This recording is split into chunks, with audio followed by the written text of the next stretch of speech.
as the resistance on the thermistor is decreasing. So Okay. resistance decreases, temperature increases.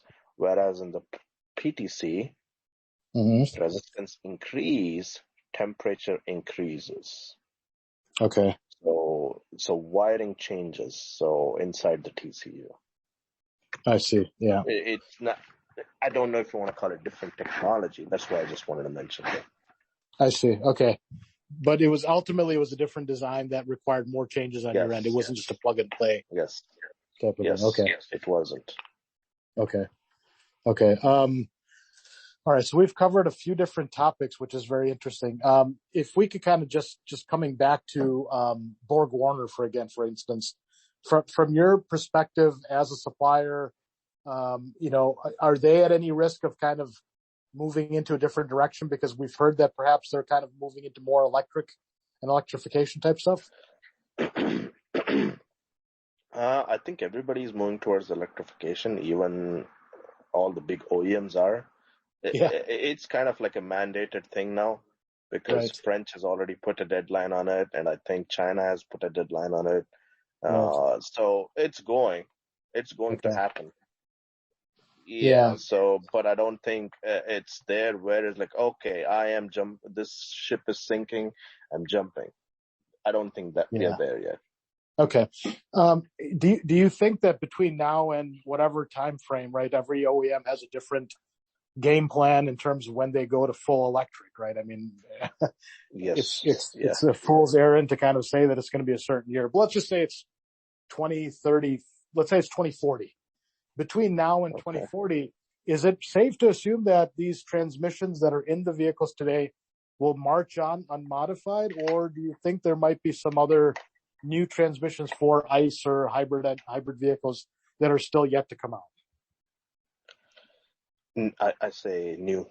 So basically, since you're talking 8-speed, I think you mentioned 8-speed, and Bertrand also mentioned 8-speed. So 845.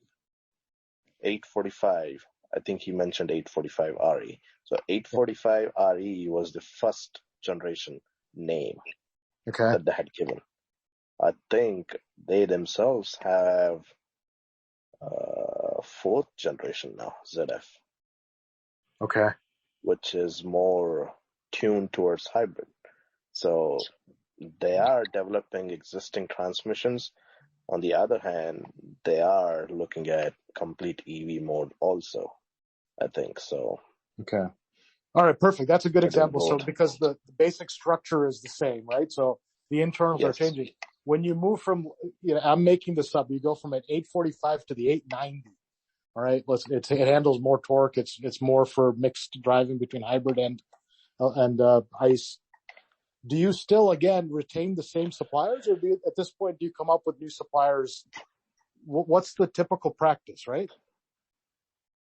I want to say usually the suppliers that are in market right now will be given a first chance, I think, because of their experience working with them, and if they have developed a good reliability growth, they have shown good mapping of that.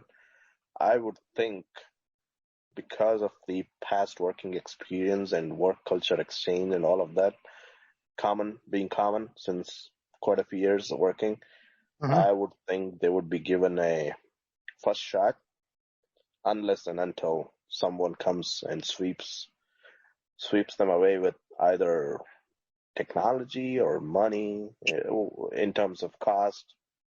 Right. Yeah.